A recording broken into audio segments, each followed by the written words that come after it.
What is up? Okay, I'll probably talk about two things here. Um, First off, someone asked me to talk about mental cues, okay? And also a few weeks ago, someone asked me 4 cues to correct some of the things I talked about. But I'm not going to talk about that. I'm going to talk about what I just said. My thoughts on mental cues. Okay, or my questioning of mental cues. So my thing is, we have all these cues in squat and deadlift and bench that we supposed to do, or we're supposed to do to better these lifts. Have you really thought about for yourself? Have you really thought about where these cues came from and why? For instance, for squat, head up, chest up, push off your heels, tighten the lats, squeeze the lats, squeeze the bar. Big breath in chest, sit back. What did those come from? Where did they come from?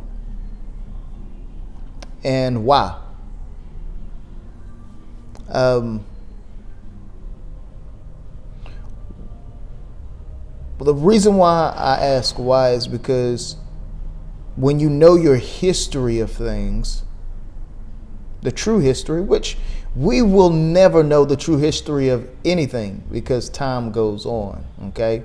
The only way we can really find things out is for ourselves, okay?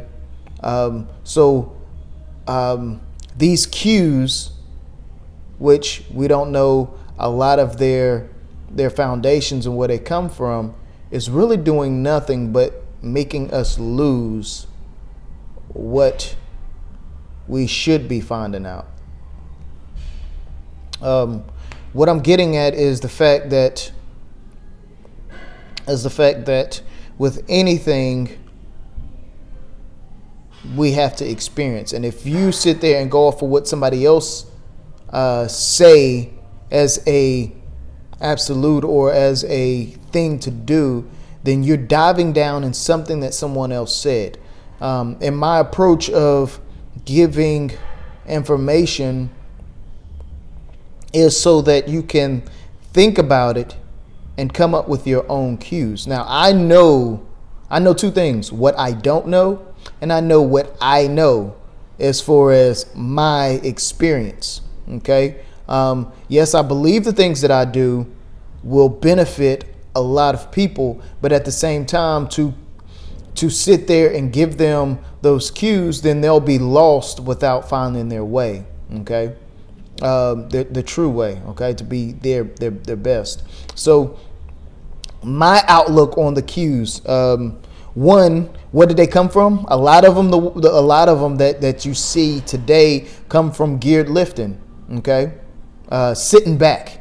You have to sit back. A lot of times you had to sit back in suits, when you squatted. Okay. When you sit back in a suit, it's more of a balance thing because it's pulling you.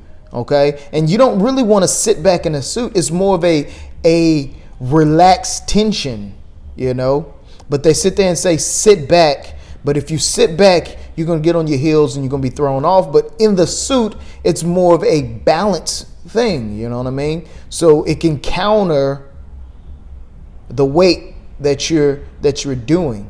But then again, people are using that in raw lifting. Okay? So most people don't even understand that. They never even wore suits. So how would they understand? But they sitting there doing these cues. Okay? So where did squeeze the bar come from, or where did pulling down on the lats, or pulling down on the bar and activating the lats? That came from That came from searching for the same tightness, okay, that you got from suits. So when you lifted in a suit, okay, you had this extreme tightness. Like I remember squatting, and I squatted in a canvas suit as well. I squatted in the two suits that I used. Of course, I started off in a Enza Hardcore for years, and then I went into a canvas suit, an Enza canvas suit. But in these suits, you get this pressure where as soon as you get on, no matter how much weight you have on the bar, but as soon as you get under the bar, it feels like your eyes is going to bulge out of your head. So it's extreme pressure, okay? All right? Everywhere. I mean, like everywhere. All right? And when you got into, when you got out of gear, people started to try to find that pressure. Okay, so therefore, and that pressure, they thought of it as being the core.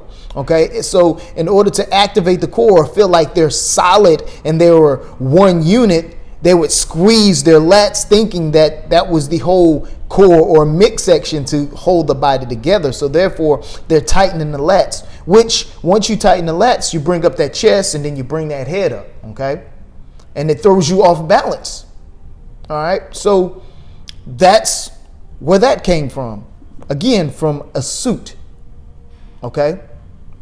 All these things that these cues you're getting, you're sitting there diving into without even knowing the history of it, you know? So why give somebody a cue? For me, I know what makes me better, but you don't know what made me better. And I can, like I said before in my previous videos, I can give you those cues. But how would you know it's the truth if you don't find out for yourself? Okay? So I can give these cues and you could do all these other things, which you're going to do anyway on your own. But once you feel mine or somebody else's, you'll be like, oh shit, that's it. But if you never done those other ones, or if you never really found out for yourself, then you'll never know the truth, because you're, oh, give me a little bit of this, give me a little bit of that, give me a little bit of this. And you're just going to be going in circles until you really, truly find and seek what you feel for yourself. Okay?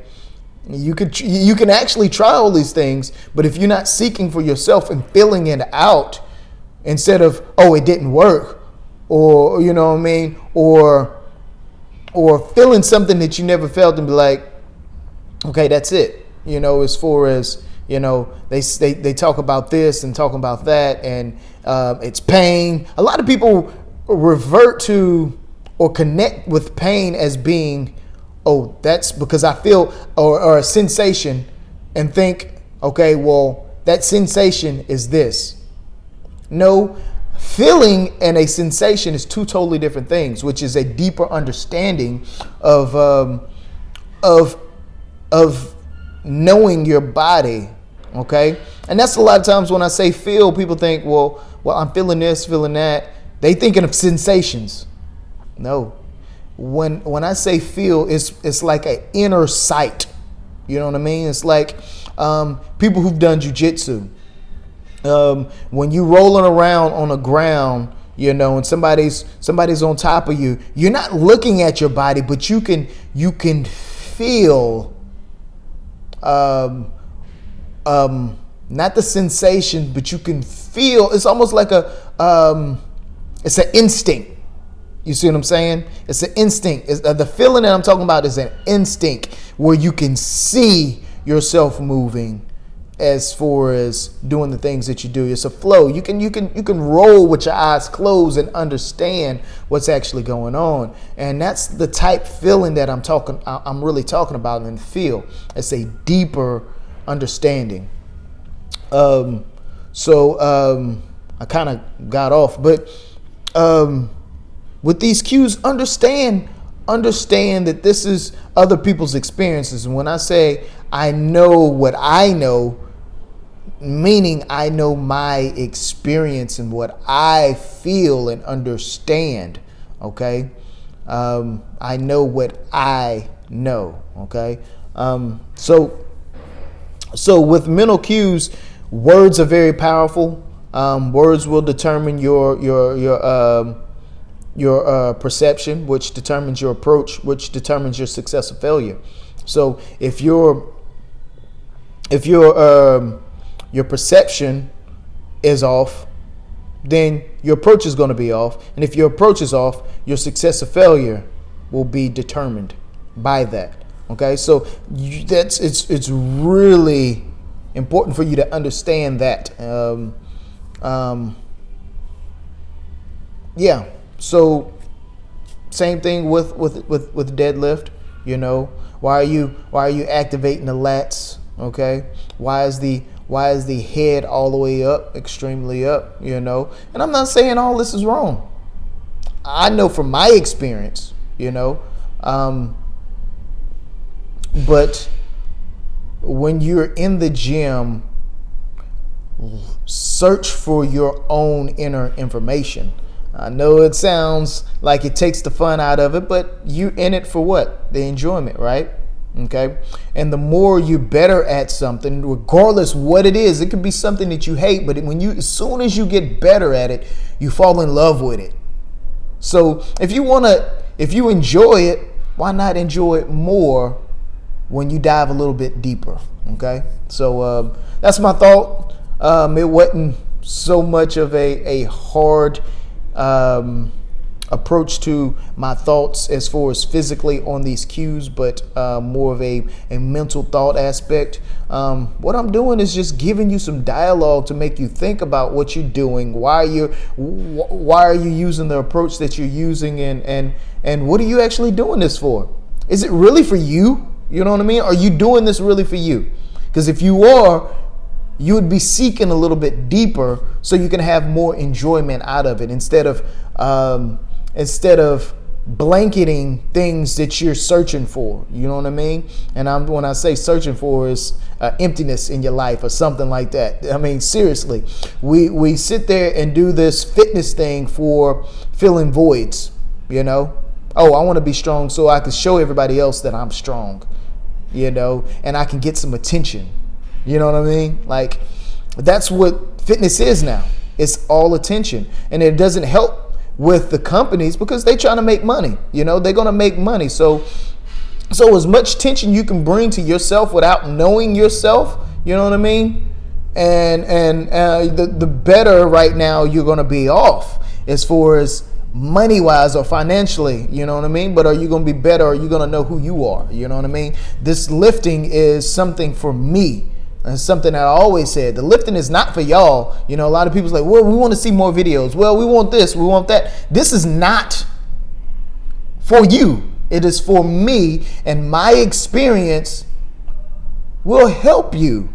You know what I mean? But it's not for you. I'm doing this for me because I'm expressing, this is how I express myself. But if you get something good out of it, then it's a blessing to us all because I'm giving what I've learned, and you're receiving something true and something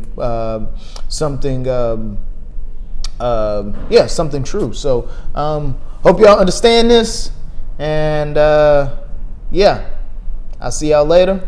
I am out till next time.